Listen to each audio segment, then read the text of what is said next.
Hello, it's Dr. Pat with Little Critters, and we have a special treat today. We have this little one, and she is a baby guinea fowl, which we also call keats. Not chicks, but keats. And guinea fowls are an African bird, and we'll post a photo with this video, but as adults, they're a gray bird.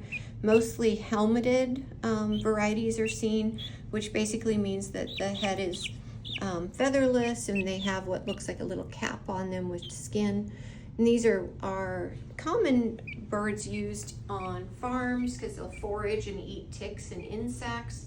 They will alert to predators. They can be very vocal, so they are not a good idea in a neighborhood because as adults they're very loud. They also should be kept in a flock group because they do tend to stress when they're when they're kept alone. This little one was found on someone's patio, so there are guinea fowl in the neighborhood, and she apparently wandered up onto the patio. They think the others were attacked by cats, and it is a common problem. It's okay, baby. It's a common problem with guinea fowl.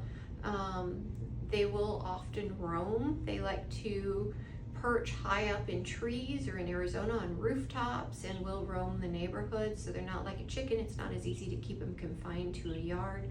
And they will often nest very secretively. So they'll hide their nests and babies can kind of hatch out all around the neighborhood.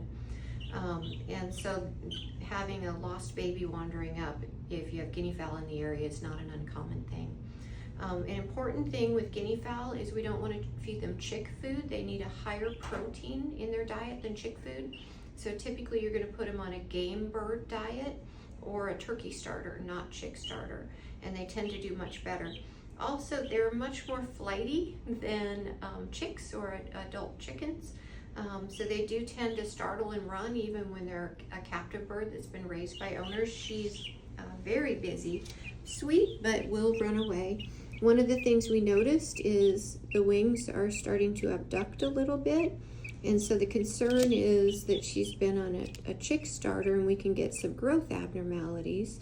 So we're fixing her diet now to try to get this resolved before it becomes a big problem.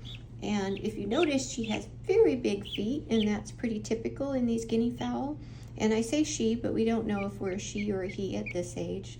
So we're still growing and maturing, and as we start to flesh out and develop more feathers and the secondary sex changes, we'll be able to see that a little bit more. But that's a guinea fowl. Interesting birds, wonderful if you have a lot of space and you're not in a tight confined neighborhood, because again, they will roam, they'll fly onto rooftops, and they're very loud.